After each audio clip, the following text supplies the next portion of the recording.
Paulos, esclave de Yehoshua Mashiach, appelé apôtre, mis à part pour l'évangile d'Élohim, qu'il avait auparavant promis par le moyen de ses prophètes dans les saintes Écritures, concernant son fils qui, selon la chair, est provenu de la postérité de David, déterminé fils d'Élohim avec puissance, selon l'esprit de sainteté, par la résurrection d'entre les morts, Yehoshua Mashiach, notre Seigneur, au moyen duquel nous avons reçu la grâce et l'apostolat pour amener en faveur de son nom toutes les nations à l'obéissance de la foi, parmi lesquelles vous êtes aussi, vous qui êtes appelés par Yehoshua Mashiach. À tous ceux qui sont à Rome, bien-aimés d'Élohim, appelés et saints, à vous, grâce et shalom de la part d'Élohim notre Père et Seigneur Yehoshua Mashiach. Premièrement, je rends vraiment grâce à mon Élohim par le moyen de Yehoshua Mashiach en faveur de vous tous, parce qu'on publie votre foi dans le monde entier. Car Élohim que je sers en mon esprit par l'évangile de son Fils m'est témoin que je fais sans cesse mention de vous, demandant toujours dans mes prières si je réussirai enfin, par la volonté d'Élohim, à venir chez vous. Car je désire ardemment vous voir pour vous communiquer quelques dons de grâce spirituelle, afin que vous soyez affermis, c'est-à-dire afin de nous encourager ensemble au milieu de vous par le moyen de la foi qui nous est commune, à vous et à moi. Or, frères, je ne veux pas que vous ignoriez que je me suis souvent proposé d'aller chez vous afin de recueillir quelques fruits aussi bien parmi vous que parmi les autres nations, mais j'en ai été empêché jusqu'à présent. Je suis débiteur des Grecs et des barbares, des sages et des inintelligents. Ainsi, selon moi, je suis bien disposé à vous annoncer l'Évangile, à vous aussi qui êtes à Rome. Car je n'ai pas honte de l'évangile du Mashiach, car il est la puissance d'Élohim pour le salut de quiconque croit, du juif premièrement, mais aussi du grec, car la justice d'Élohim se révèle en lui à partir de la foi pour la foi, selon qu'il est écrit, « Or le juste vivra à partir de la foi ». Car la colère d'Élohim se révèle du ciel contre toute impiété et toute injustice des humains qui retiennent la vérité dans l'injustice, parce que ce qu'on peut connaître d'Élohim est manifeste parmi eux, car Élohim le leur a manifesté. Car ces choses invisibles, mais aussi sa puissance éternelle et sa divinité, se voient clairement depuis la création du monde dans ses ouvrages quand on y réfléchit, pour qu'ils soient inexcusables, parce qu'ayant connu Élohim, ils ne l'ont pas glorifié comme Élohim, et ils ne lui ont pas rendu grâce, mais ils sont devenus vains dans leur raisonnement, et leur cœur destitué d'intelligence a été couvert de ténèbres. Ils affirment être sages, ils sont devenus stupides et ils ont changé la gloire de l'Élohim incorruptible en la ressemblance d'image de l'être humain corruptible et des oiseaux et des quadrupèdes et des reptiles.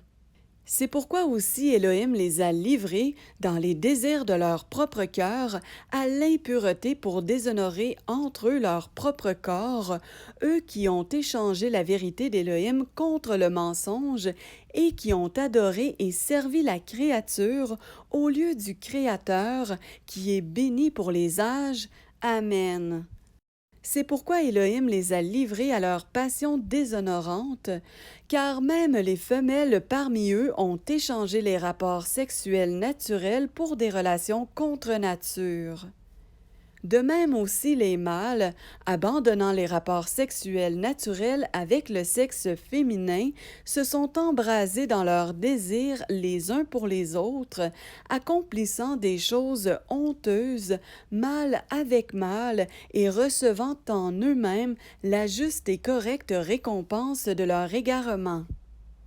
Et comme ils n'ont pas jugé bon d'avoir la connaissance précise et correcte d'Élohim, aussi Élohim les a livrés à une pensée réprouvée pour pratiquer des choses qui ne sont pas convenables, étant rempli de toute espèce d'injustice, de relations sexuelles illicites, de méchanceté, d'avarice, de malignité, plein d'envie, de meurtre, de querelles, de tromperie et de mauvais caractère, rapporteur, médisant, haïssant Élohim, insolent, orgueilleux, vain, inventeurs de choses mauvaises, rebelles à leurs parents, sans intelligence, ne tenant pas ce qu'ils ont promis, sans affection naturelle, sans traité ou alliance, sans miséricorde. Lesquels, ayant connu l'ordonnance d'Élohim qui déclare dignes de mort ceux qui pratiquent de telles choses, non seulement ils les font eux-mêmes, mais encore ils approuvent ceux qui les pratiquent. C'est pourquoi, ô humain, qui que tu sois, toi qui juges, tu es inexcusable. Car, en jugeant les autres, tu te condamnes toi-même, puisque toi qui juges, tu commets les mêmes choses. Mais nous savons que le jugement d'Élohim est selon la vérité contre ceux qui pratiquent de telles choses. Mais penses-tu ceci, ô humain, qui juge ceux qui pratiquent de telles choses et qui les fait toi-même, que tu échapperas au jugement d'Élohim? Ou méprises-tu la richesse de sa bénignité, de sa tolérance et de sa patience, ne reconnaissant pas que la bonté d'Élohim te conduit à la repentance? Mais, par ta dureté et par ton cœur qui n'admet aucun changement de l'esprit, tu t'amasses la colère pour le jour de la colère et de la révélation du juste jugement d'Élohim, qui rendra à chacun selon ses œuvres. La vie éternelle, en effet, à ceux qui, par leur persévérance dans les bonnes œuvres, cherchent la gloire et l'honneur et l'immortalité. Mais il y aura de l'indignation en effet et de la colère contre ceux qui ont un esprit partisan et qui sont rebelles à la vérité et obéissent à l'injustice. Il y aura tribulation et affreuse calamité sur toute âme humaine qui accomplit le mal, du juif premièrement, mais aussi du grec. Mais gloire, honneur et paix à tout homme qui fait ce qui est bon, aux Juifs premièrement, mais aussi aux Grecs. Car auprès d'Élohim, il n'y a pas d'égard à l'apparence des personnes. Car tous ceux qui auront péché sans la connaissance de la Torah périront aussi sans la connaissance de la Torah, et tous ceux qui auront péché avec la Torah seront jugés par le moyen de la Torah. Car ce ne sont pas les auditeurs de la Torah qui sont justes devant Élohim, mais ce sont les observateurs de la Torah qui seront justifiés. Car, quand les nations qui n'ont pas la Torah pratiquent naturellement les choses de la Torah, n'ayant pas la Torah, elles sont une Torah pour elles-mêmes. Elles démontrent l'œuvre de la Torah écrite dans leur cœur, leur conscience en rend témoignage et leur raisonnement les accuse ou même les défendent tour à tour, au jour où Élohim jugera les secrets des humains selon mon évangile par le moyen de Yahushua Mashiach. Voici, tu te nommes juif, tu te reposes entièrement sur la Torah, et tu te glorifies en Élohim, et tu connais sa volonté, tu discernes aussi les choses qui sont importantes, étant instruit à partir de la Torah. Et tu te persuades d'être un guide des aveugles, la lumière de ceux qui sont dans la ténèbre, un professeur des insensés, un docteur des enfants, ayant le modèle de la connaissance et de la vérité dans la Torah. Toi donc, qui enseignes un autre, tu ne t'enseignes pas toi-même. Toi qui prêches de ne pas voler, tu voles. Toi qui dis de ne pas commettre d'adultère, tu commets l'adultère. Toi qui as en abomination les idoles, tu commets des sacrilèges. Toi qui te glorifies de la Torah, tu déshonores Élohim par la transgression de la Torah. Car le nom d'Élohim est blasphémé parmi les nations à cause de vous, comme cela est écrit. Car la circoncision est en effet utile si tu gardes la Torah. Mais si tu es un transgresseur de la Torah, ta circoncision devient incirconcision. Si donc l'incirconcis observe les ordonnances de la Torah, son incirconcision ne sera-t-elle pas tenue pour circoncision? Et l'incirconcis de nature qui accomplit la Torah ne te jugera-t-il pas, toi qui la transgresses tout en ayant la lettre de la Torah et la circoncision? Car le Juif, ce n'est pas celui qui en a l'apparence, et la circoncision, ce n'est pas celle qui est apparente dans la chair. Mais le Juif est celui qui l'est dans le secret, et la circoncision, c'est celle du cœur, selon l'esprit et non selon la lettre, dont la louange ne vient pas des humains, mais d'Élohim. Quel est donc l'avantage du Juif, ou quelle est l'utilité de la circoncision? Grande de toute manière. Premièrement, parce que les oracles d'Élohim leur ont été confiés en effet. Quoi? Car si quelques-uns n'ont pas cru, leur incrédulité anéantira-t-elle la fidélité d'Élohim? Que cela n'arrive jamais, qu'Élohim soit vrai et tout être humain menteur, selon qu'il est écrit, pour que tu sois justifié dans tes paroles et que tu sois victorieux lorsqu'on te juge. Or, si notre injustice établit la justice d'Élohim, que dirons-nous? Élohim est-il injuste quand il déchaîne sa colère? Je parle à la manière des humains. Que cela n'arrive jamais. Autrement, comment Élohim jugera-t-il le monde? Car si par mon mensonge la vérité d'Élohim a abondé pour sa gloire, pourquoi suis-je moi-même encore jugé comme pécheur? Et ne ferions-nous pas les choses mauvaises pour que viennent les choses bonnes, comme nous sommes calomniés et comme quelques-uns déclarent que nous le disons? Le jugement de ces gens est juste. Quoi donc? Avons-nous la prééminence sur les autres? Nullement, car nous avons déjà prouvé que tous, tant juifs que grecs, sont assujettis au péché, selon qu'il est écrit, « Il n'y a pas de juste, pas même un seul. » Il n'y a personne qui comprenne, il n'y a personne qui recherche Élohim. Tous ont dévié et se sont tous ensemble rendus inutiles. Il n'y en a pas un qui pratique la bénignité, non, il n'y en a pas un seul. Leur gosier est une tombe ouverte. Ils se sont servis de leur langue pour tromper, un venin d'aspic est sous leurs lèvres, leur bouche est pleine de malédiction et d'amertume, leurs pieds sont rapides pour verser le sang, destruction et malheur sont sur leur voie, et ils n'ont pas connu la voie de la paix, la crainte d'Élohim n'est pas devant leurs yeux. Or, nous savons que tout ce que la Torah dit, elle l'adresse à ceux qui sont sous la Torah, afin que toute bouche soit fermée et que tout le monde devienne sujet au châtiment venant d'Élohim. À cause de ceci, aucune chair ne sera justifiée devant lui à partir des œuvres de la Torah, car c'est par le moyen de la Torah que vient la connaissance précise et correcte du péché. Mais maintenant, sans la Torah, est manifestée la justice d'Élohim, la Torah et les prophètes lui rendant témoignage, mais la justice d'Élohim par le moyen de la foi en Yahushua Mashiach pour tous et sur tous ceux qui croient.